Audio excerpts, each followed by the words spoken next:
Bonjour à tous, bienvenue dans le QG politique de Télé Grenoble, 40 minutes en tête-à-tête avec un élu du territoire. Aujourd'hui, j'ai le plaisir de recevoir Coraline Sora. Bonjour. Bonjour. Vous êtes la présidente de la communauté de communes de Matésine. Vous avez été élue en 2021 sur ce territoire qui va des portes de l'agglomération grenobloise jusqu'au sud du département. J'ai même une petite carte pour bien situer les communes qui font partie de ce territoire de Matésine. C'est plus vaste que la métropole grenobloise, mais un petit peu moins peuplé quand même.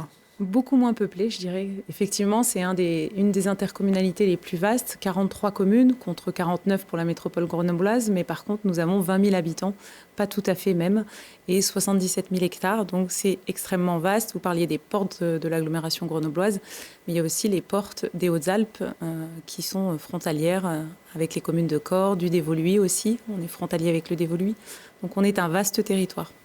20 000 habitants, donc le territoire essentiellement rural, même s'il y a une ville-centre, la ville de Lamure, qui fait à peu près combien d'habitants ? 5 000 habitants, la ville de Lamure.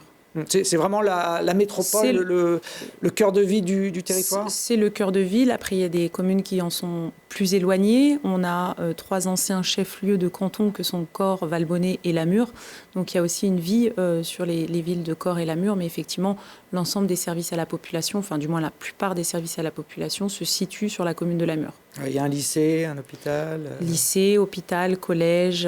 Après, sur le reste du territoire, il y a des écoles, des crèches, évidemment.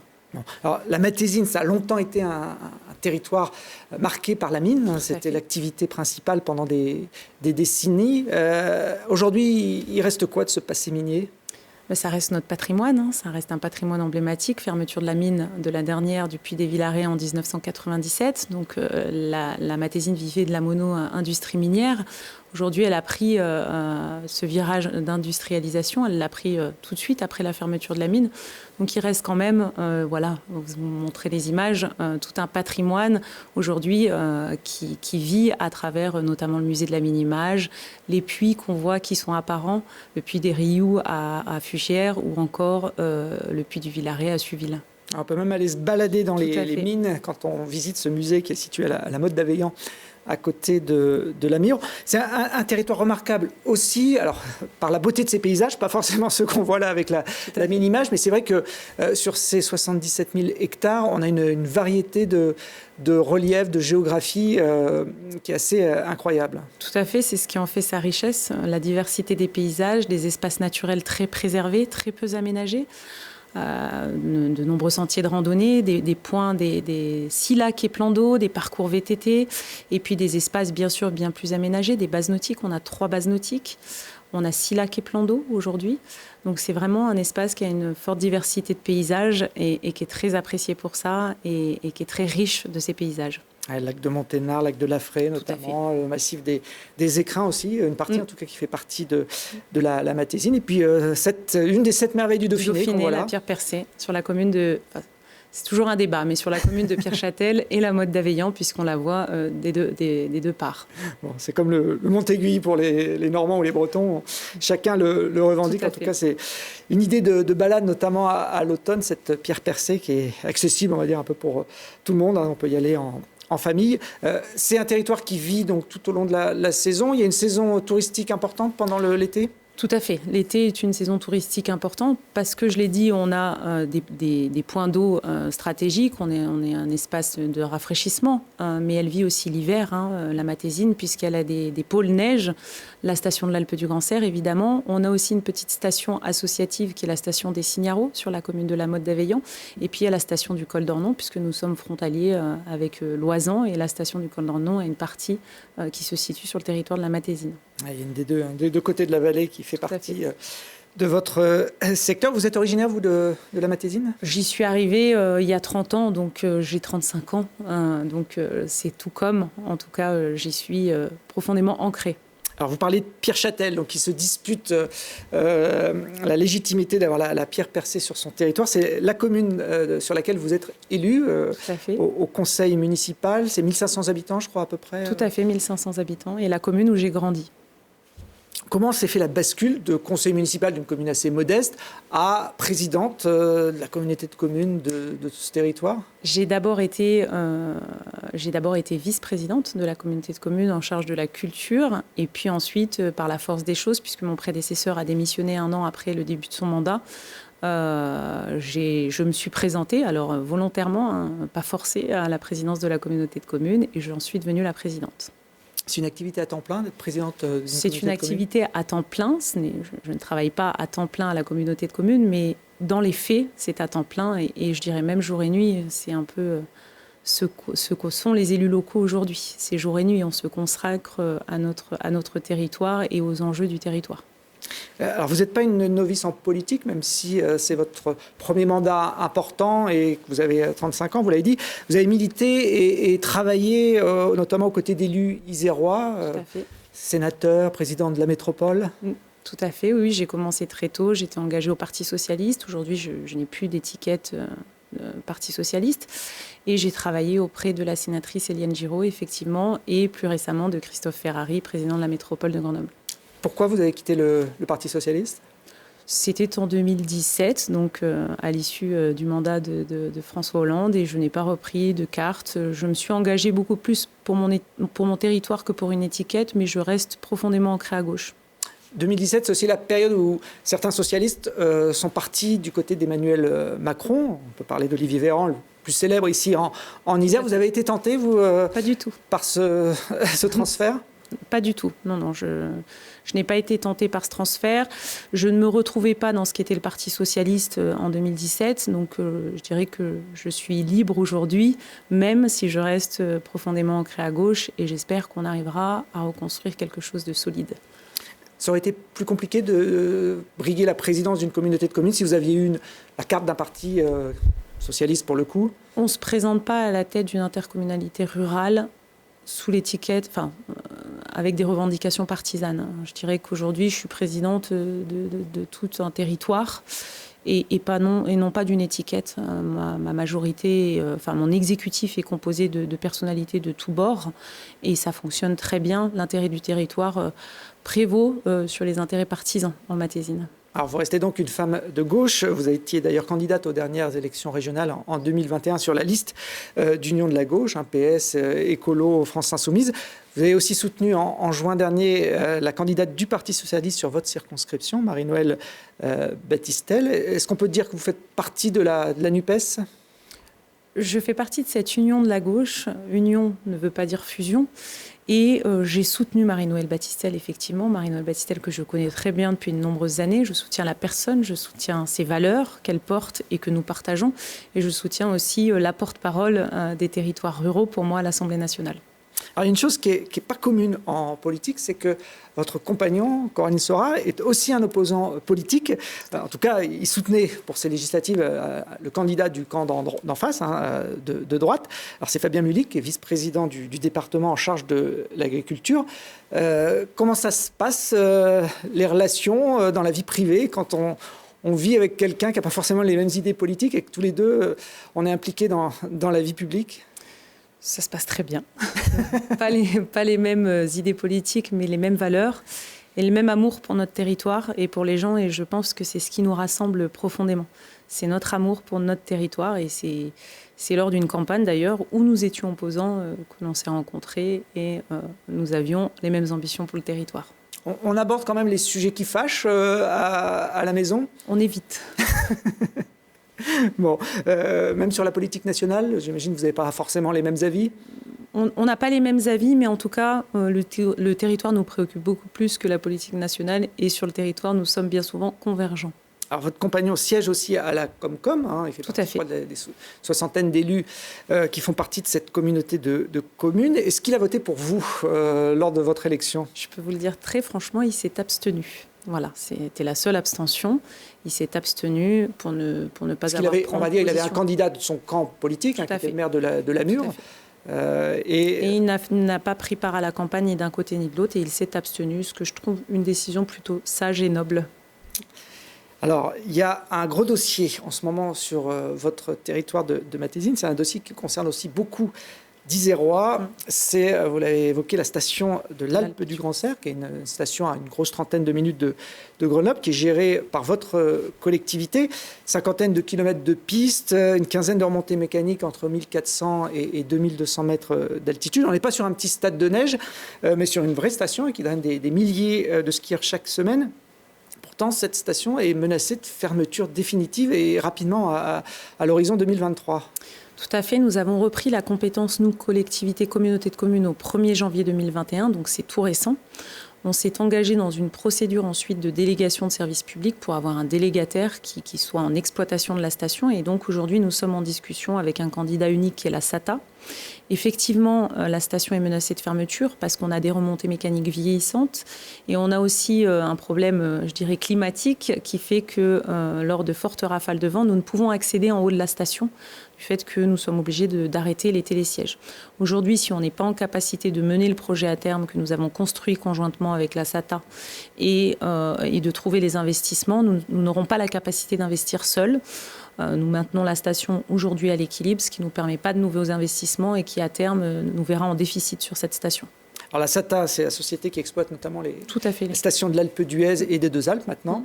Donc un gros exploitant de remontées mécaniques. Il y a un projet, une nécessité d'investissement de plus de 20 millions d'euros pour remettre, on va dire, le domaine skiable qu'on voit là en image en état de fonctionner pour les décennies à venir. Alors, 20 millions d'euros pour le domaine skiable et pour aussi la diversification. C'est essentiel aujourd'hui puisque ce projet de station, il anticipe le fait qu'à horizon 20-30 ans, nous n'ayons plus de neige sur la partie basse de la station.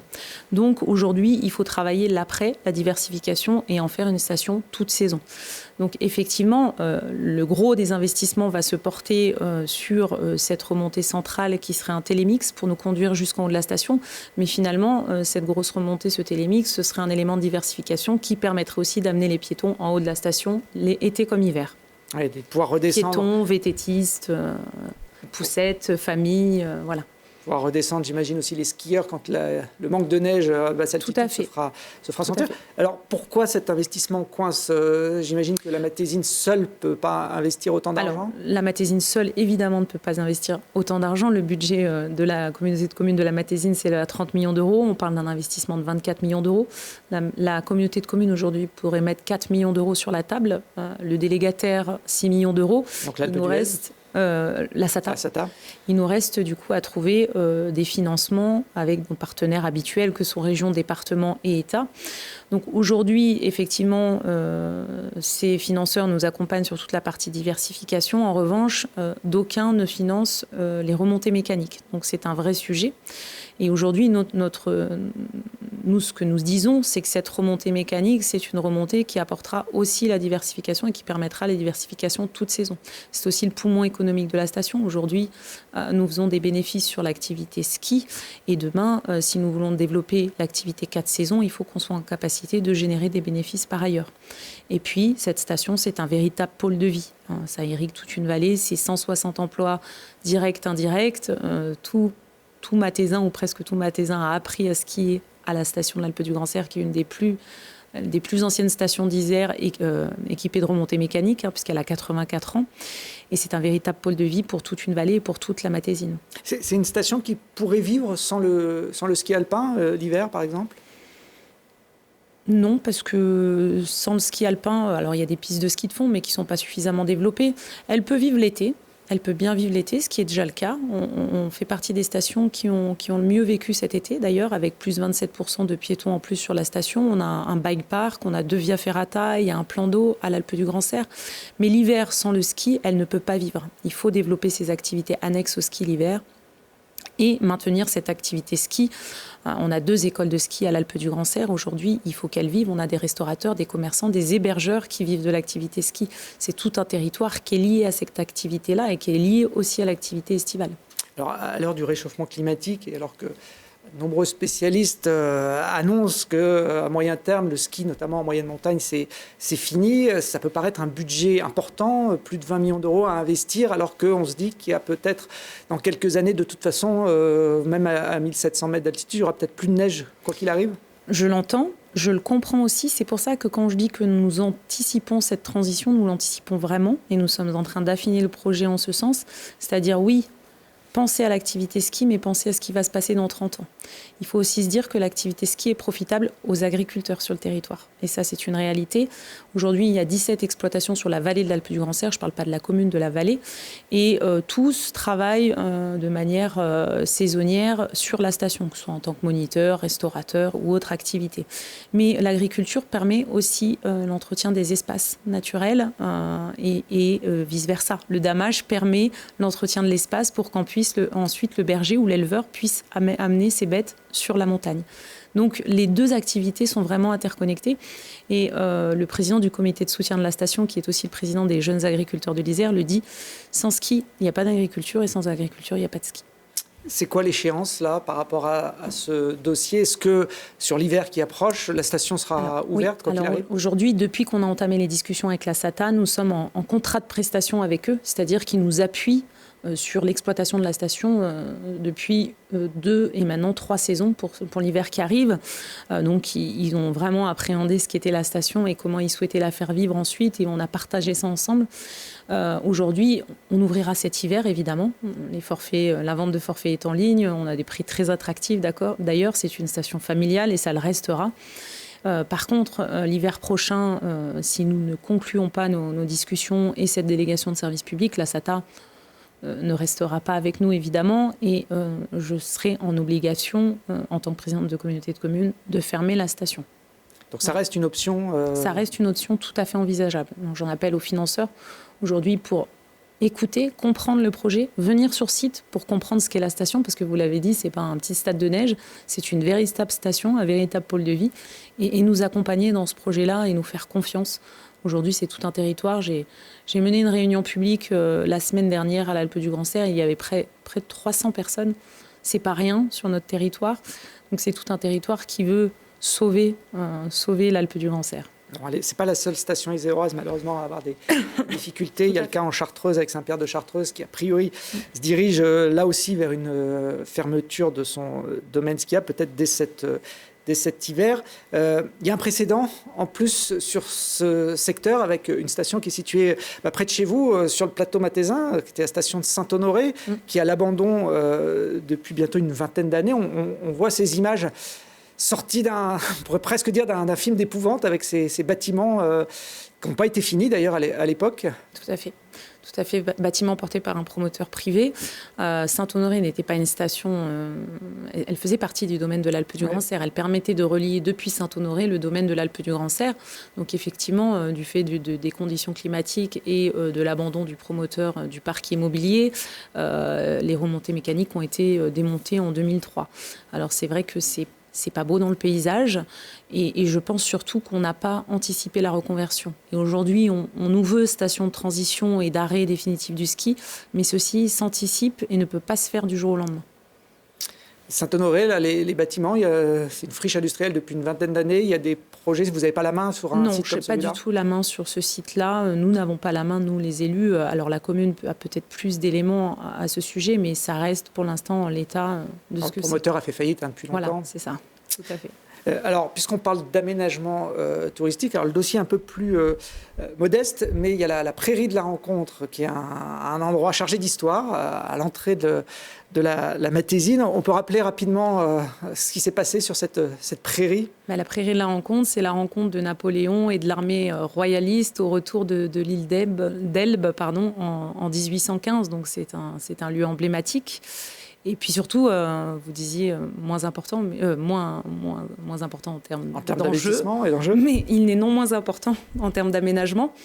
Et c'est surtout une porte d'entrée du territoire parce que la Fraye est la première commune en venant de ce côté-là de l'agglomération grenobloise d'entrer sur ce territoire.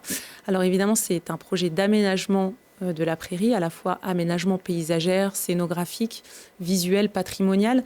Mais surtout, on a étendu ce projet à l'ensemble des sites qui ont vu Napoléon s'arrêter sur cette route nationale 85, donc à la fois Lamure et Corps, pour valoriser 2 entrées de territoire. Donc je le disais, la Fraye, bien sûr Corps, mais aussi la ville de Lamure, avec des aménagements particuliers, patrimoniaux, scénographiques. Donc le projet, les travaux devraient démarrer en 2023 et le projet va enfin voir le jour.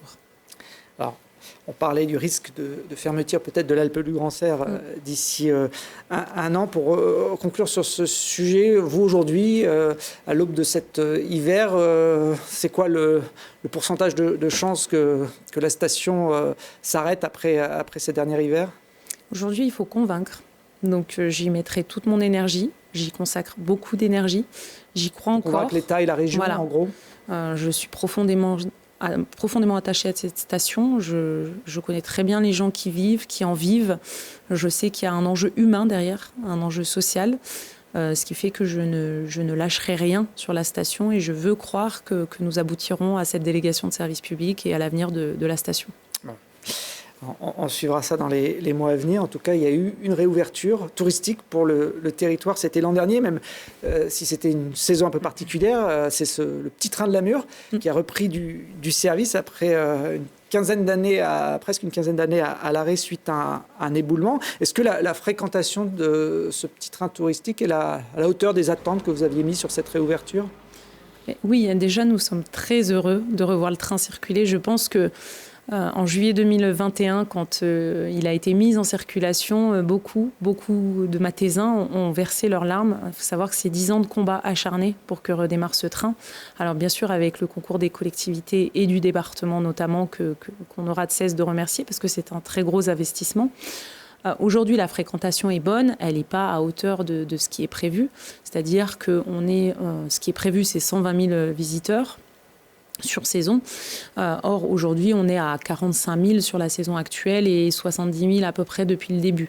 Mais dans les objectifs fixés, cela est atteignable en 5 ans. Donc, il faut se laisser le temps. C'est un matériel qui a été rénové, donc c'est un matériel qui connaît des pannes, qui connaît des dysfonctionnements. Et je pense qu'aujourd'hui, il faut se laisser le temps et voir l'avenir positivement. Vous ressentez déjà l'impact, même si la fréquentation est moins forte qu'espéré, l'impact sur le territoire de cette réouverture? Tout à fait. Puis en plus, cela fait partie de la diversité des offres en Mathézine touristique que nous avons. Et puis, ça fait partie des offres couplées. Donc, on va voir le train, on va voir la Minimage, on va sur le bateau de la Mira, sur le lac de Monténard-Avignonnet. Tout ça est notre patrimoine, c'est notre patrimoine historique. Et je pense qu'on peut en être fier aujourd'hui. Alors vous le précisiez tout à l'heure, c'est un territoire rural, la Mathézine, entouré de massifs montagneux, des massifs qui voient depuis maintenant une trentaine d'années le retour du loup, qui agite les campagnes iséroises. Alors ça aussi, c'est un dossier sensible. J'imagine que sur un territoire avec beaucoup d'exploitation agricole, ça l'est sûrement beaucoup plus que dans les zones urbaines. On sait d'ailleurs combien de loups vivent à peu près en Mathézine. Vous avez des estimations? Je n'ai pas l'estimation du nombre de loups qui vit en Mathézine. En revanche, ce que je peux vous dire, c'est que l'estimation qui nous était donnée au niveau national par l'Office français de la biodiversité était de 500 loups en France. Aujourd'hui, et récemment, l'OFB donc, nous dit qu'il y a 900 loups en France. Donc on voit bien que le chiffre initial a été sous-estimé. En tout état de cause, la Mathézine est le territoire le plus impacté aujourd'hui par les attaques de loups. Et j'ai eu un chiffre tout récent hier, cet été, rien que cet été, 315 bêtes, bovins, et j'insiste, donc vaches et ovins, chèvres, moutons, ont été tués par ou du fait de loups. Parce que des fois, le loup crée aussi à peur les troupeaux et ceux-ci se dérochent. Voilà. Donc c'est un véritable fléau sur notre territoire, je le dis. Je pense qu'il faut nous donner plus de moyens pour réguler la population de loups, pour avoir un véritable comptage, un comptage honnête sur cette population, pour accroître les tirs de prélèvement et mieux indemniser les éleveurs. Parce que l'indemnisation des éleveurs n'est pas si évidente qu'elle n'y paraît. Quel est l'état d'esprit justement des éleveurs? On l'a vu cet été, alors pas sur votre territoire, mais à côté dans la Drôme, certains qui jetaient l'éponge et décidaient d'arrêter. Les éleveurs sont à bout de nerfs. Je dirais que les bergers sont à bout de nerfs. Aujourd'hui, nous, sur le territoire de la Mathézine, un berger a fait valoir son droit au répit, puisqu'en fait, c'est une surveillance de tous les instants face au prédateur qui est le loup. Et les bergers sont à bout de nerfs, les éleveurs aussi. Je pense qu'ils n'en peuvent plus quand ce sont des gens qui élèvent leurs bêtes avec passion, avec amour, qui font ce travail-là parce qu'ils en retirent aussi des bénéfices, mais parce qu'ils le font avec une grande passion. Et quand on voit le fruit de sa passion détruit par un animal prédateur qui est le loup, je pense que ça porte sur le moral. Et oui, le moral des éleveurs est au plus bas face au loup. C'est des sujets, nous, qu'on aborde quotidiennement à la communauté de communes. Et d'ailleurs, en partenariat avec la Fédération des alpages de l'Isère, on a lancé un diagnostic et les services de l'État sur les attaques sur bovins, donc sur les vaches, puisque aujourd'hui, en Matésine plus qu'ailleurs, les vaches sont attaquées. Donc le rendu de ce diagnostic devrait avoir lieu là en 2022, mais nous sommes très engagés sur la question. C'est la régulation, tuer, on va dire, entre guillemets, le maximum de loups, la solution la plus efficace? D'abord qu'on ait un véritable comptage. On parle de 500 loups, quelques temps après on nous dit 900. Donc ça change tout à fait la régulation qu'on va faire du loup et le nombre de tirs de prélèvement. Donc tout ça, faut partir de la base, compter comme il faut et savoir comment on accroît le nombre de tirs de prélèvement et avoir de véritables informations solides et viables sur ces meutes de loups. Puisqu'on parle de tir, on est en pleine saison de chasse, ça a démarré il y a quelques jours. C'est aussi là un sujet souvent conflictuel entre les chasseurs d'un côté et puis les utilisateurs de la nature, une population peut-être un peu plus urbaine qui peut venir sur des territoires comme le vôtre. Comment vous vous positionnez par rapport à ces deux camps? On a toujours l'impression que c'est des points de vue qui sont difficilement réconciliables. Je dirais que déjà que la chasse est une pratique traditionnelle des territoires ruraux. Donc chez nous, ça n'a jamais été une problématique et on est en dehors de cette polémique, je pense. Il y a un bon partage des espaces entre les chasseurs et les non-chasseurs et aujourd'hui, je dirais que chacun travaille en bonne intelligence. Donc la question est moins prégnante chez nous que sur d'autres massifs ou sur d'autres milieux. Il y a certains élus de la NUPES, pendant les dernières campagnes, notamment du côté des écologistes, qui préconisaient d'avoir des jours sans chasse, notamment le week-end, quand il y a beaucoup plus de monde qui se promène sur les chemins. Est-ce que c'est des pistes qui vous paraissent intéressantes? Pas forcément. Je dirais qu'un bon partage des espaces et en bonne intelligence, sans cloisonnement, il faut être ouvert à la discussion et ne pas stigmatiser une partie de la population que sont les chasseurs. Alors vous l'avez dit, l'agriculture, c'est un secteur économique important pour la Matésine. Vous avez décidé de créer cette année un salon de l'agriculture et de l'alimentation. Il aura lieu le week-end prochain. Le temps fort, ce sera le samedi 1er octobre. Pourquoi vous lancer dans un projet comme celui-là ? Tout d'abord, pour valoriser nos éleveurs, nos agriculteurs, nos producteurs, faire se rencontrer aussi ces professionnels, puisqu'il y aura une journée dédiée aux professionnels le vendredi, et puis valoriser leur travail auprès du grand public. La Matésine, vous le disiez au début de notre échange, est connue pour son passé minier, et peu souvent pour ses richesses. Alors bien sûr, on a 3 piliers du développement économique, c'est le tourisme, l'économie, l'industrie et l'agriculture. L'agriculture est mal connue, nos produits sont mal connus aujourd'hui. C'est pour en être fier et se faire connaître du grand public et faire connaître ce qu'on est capable de faire en Matésine. Il y a un événement important pour le monde agricole chaque année, à peu près à la même période. On voit des images de la dernière édition, c'est la foire de Beaucroissant. Enchaîner 15 jours derrière, comment vous allez vous positionner par rapport à cet événement qui draine des centaines de milliers de personnes ? Voilà. Je vous rassure, on n'espère pas quand même drainer des centaines de milliers de personnes, mais on espère quand même attirer du monde. On se positionne comme un événement qui n'est pas du tout de la même ampleur, mais qui reste un événement territorial, ancré sur le territoire et qui redonne à nos éleveurs, à nos producteurs, à nos agriculteurs leur lettre de noblesse. Il y aura des animaux quand même sur ce salon ? Il y aura des animaux, évidemment. Il y aura une tombe des moutons, traite des chèvres, exposition d'animaux, de machines, concours de cuisine, ce qu'on peut attendre d'un salon de l'agriculture traditionnel sur un territoire rural. Voilà. Bon, c'est une première édition, c'est le samedi 1er octobre pour, on va dire, la journée grand public qui sera gratuite. D'ailleurs, donc on espère que les Grenoblois en profiteront pour venir visiter l'agriculture. C'est un métier qui a du mal à se renouveler, à attirer des jeunes. Le métier d'agriculteur dans les territoires ruraux comme le vôtre. On parlait notamment des difficultés des éleveurs, mais plus globalement... Je pense que oui, puisqu'aujourd'hui, on a une réserve foncière pour l'installation des agriculteurs qui est mince, qui est maigre. Et puis, on a ce problème dans l'agriculture qui est la transmission, c'est-à-dire les anciens qui ont du mal souvent à évoluer avec les pratiques actuelles et qui ont du mal à créer ce lien de transmission, alors que ce soit familial ou non, aux plus jeunes. Donc effectivement, c'est un métier qui est en tension, même si chez nous, il vit bien, 170 ou 176 exploitations en matésine. Mais aujourd'hui, on a cet enjeu de la transmission qui est bien pris en compte par la Chambre d'agriculture de l'Isère, par le département de l'Isère aussi. Donc il faut qu'on travaille sur ces questions-là. Là, on voit des images d'une exploitation, une des 176 de votre territoire qui s'était lancée dans un projet de lait 100% isérois. Ça, c'est des pistes de développement qui peuvent permettre justement à l'agriculture d'évoluer. C'est une très belle piste de développement que nous avons soutenue, la communauté de communes par ailleurs. Effectivement, aujourd'hui, il n'y avait pas de lait 100% isérois, donc c'est très bien. Sur notre territoire, ça concerne 8 éleveurs agriculteurs, donc c'est une très belle chose et je pense que la promotion a été largement faite et qu'elle continuera à être faite. Et ils seront d'ailleurs présents au Salon de l'agriculture samedi prochain. 1er octobre, je ne l'ai pas dit, c'est à Suville. Alors, on dit Suville ou Susville On dit Suville. Suville. Donc, Suville. Au siège de la communauté de communes où nous avons suffisamment de terrain pour exposer machines et animaux. Oui, parce qu'il y aura aussi des machines agricoles. Voilà. Suville, pour ceux qui ne connaissent pas, on va dire que c'est la banlieue de Namur.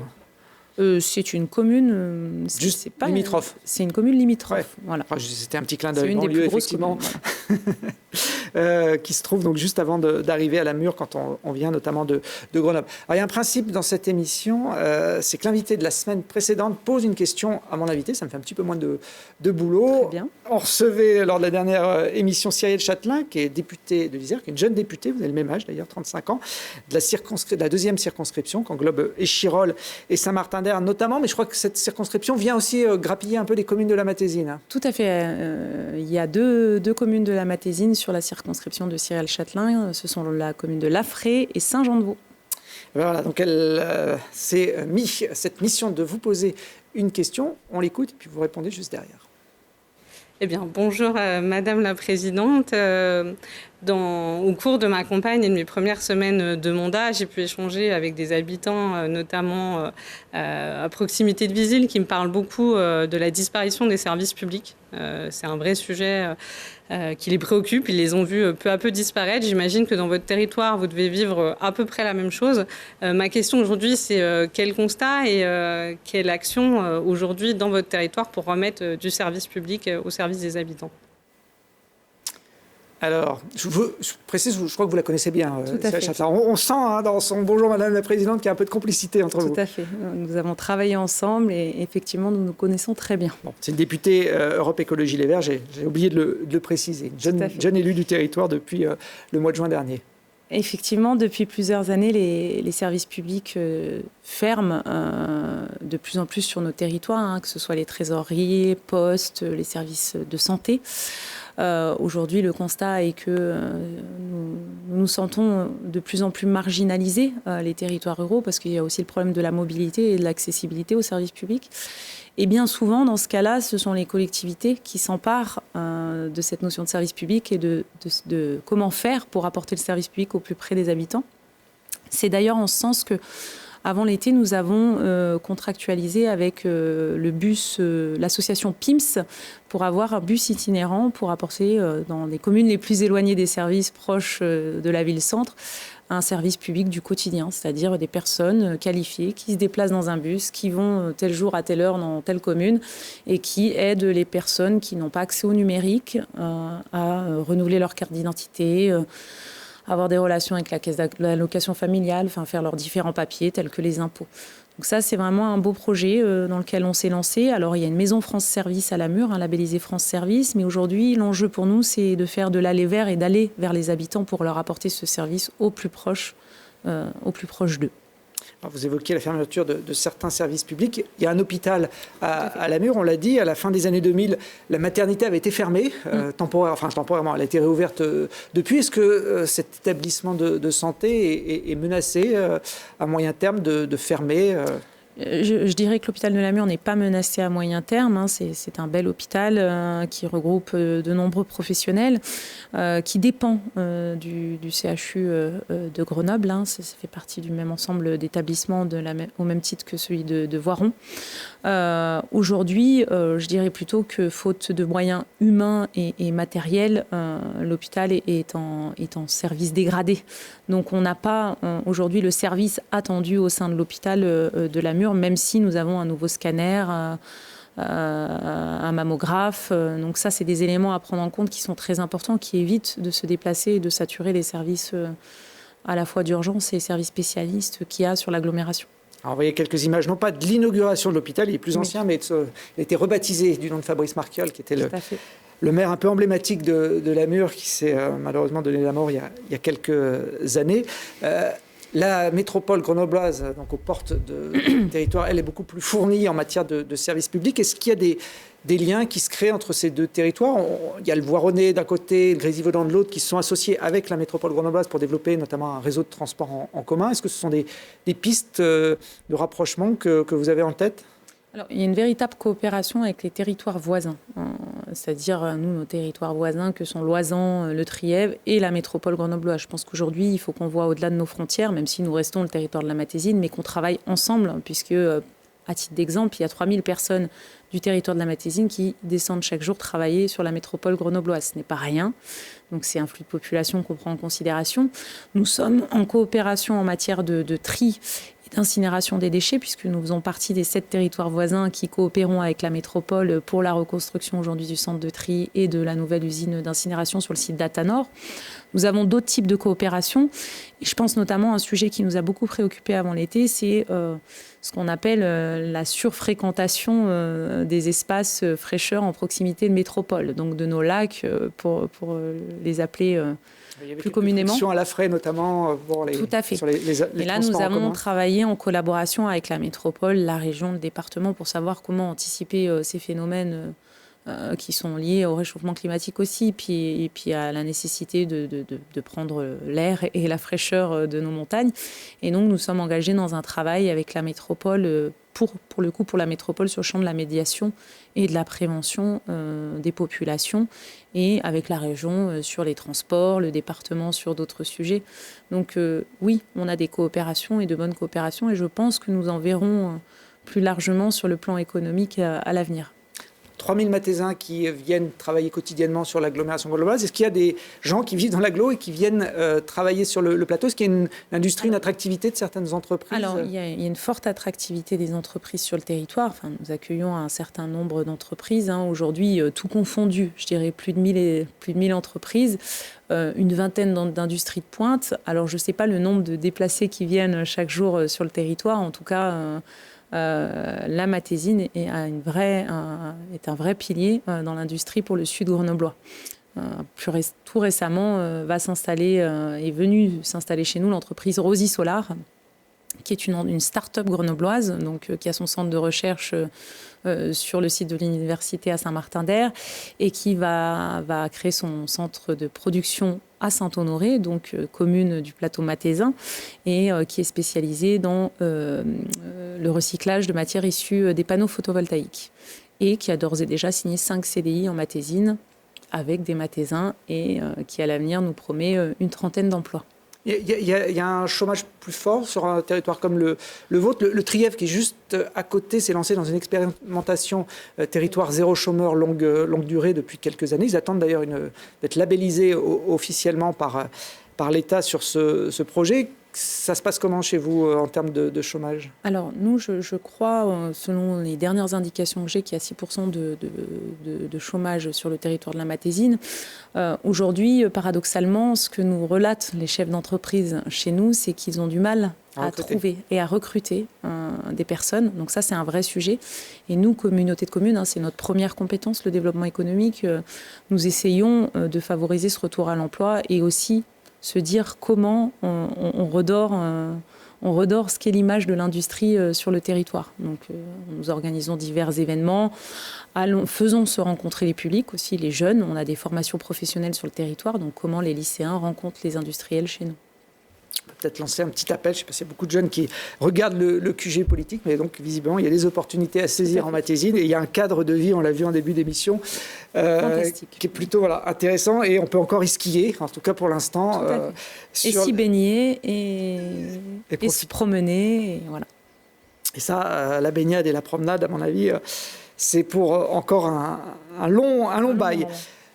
Cyril Châtelain vous a posé une question, Coraline Sora. Maintenant, je vais vous demander de poser une question à l'invité de la semaine prochaine. Alors, ce sera également une jeune élue du territoire. C'est Élodie Jacquier-Laforge, qui est députée de la 9e circonscription de l'Isère. On est plutôt du côté du Pays Voironnais, qui est membre du MoDem, qui fait donc partie de la majorité présidentielle d'Emmanuel Macron et qui, depuis cet été, est vice-présidente de l'Assemblée nationale. C'est pas rien comme poste. Elle sera à votre place la semaine prochaine. Je vous laisse regarder la caméra et lui poser la question que vous avez envie.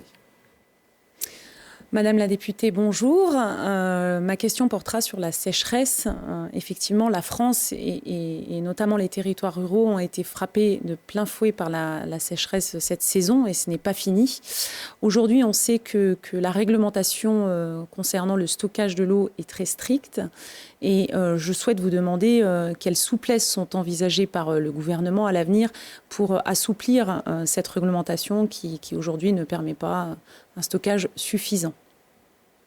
Voilà, sujet effectivement d'actualité. Merci. Je vous remercie. Coraline Sora. Donc on rappelle samedi 1er octobre à Suville, le premier salon de l'agriculture et de l'alimentation. Tout à fait. Donc sur le plateau mathésin et puis l'Alpe du Grand Cerf qui ouvrira bien ses pistes cet hiver. Donc vous pouvez en profiter. Élodie Jacquier-Laforge vous répondra donc dans la prochaine émission. Le QG politique est diffusé chaque semaine le vendredi à 21h15, samedi 13h et dimanche 19h.